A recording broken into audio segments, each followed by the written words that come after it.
Here's the front parking area, Jesse. Okay, and so it's a little bit of a private road. It's well kept, so there's plenty of parking in the garage in the front. There looks like a little overflow parking here, probably potential for another guest short term here, and I think there's some just down here around the road. So I'm going to drive down the road, give you a peek of this.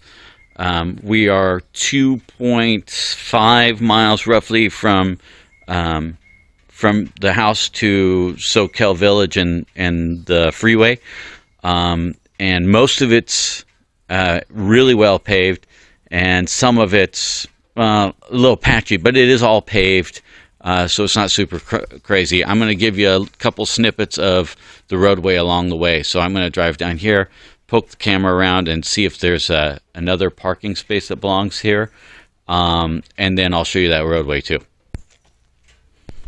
All right, and here's your private road, and it's like a few hundred yards. It's not very far. Probably no worse than that road we took on the way over to Escalona, but it's not super wide, and it is private, so it's, you know, everyone needs to drive slow. But you can see neighbors park on it, huh? So down here, just a couple hundred yards from the house, there's overflow parking. I don't know if the neighbors are particular about you using that or not.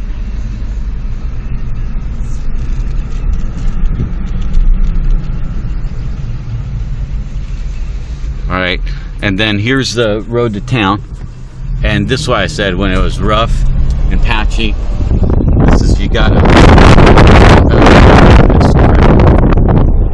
and I'm gonna pause it here, and then I'll show you about a mile down the road how nice it gets, so you see the rest of the road. But this is it, it's pretty easy. It's making the change to, it's much smoother, not as patchy and stuff like that. And yeah, it was probably, I don't know, maybe a mile, but like I said, the whole 2.5 miles to roughly 25-30 miles an hour, whole thing take you, you know, 8 to 10 minutes to get to town, to Soquel Village, shopping, and the freeway.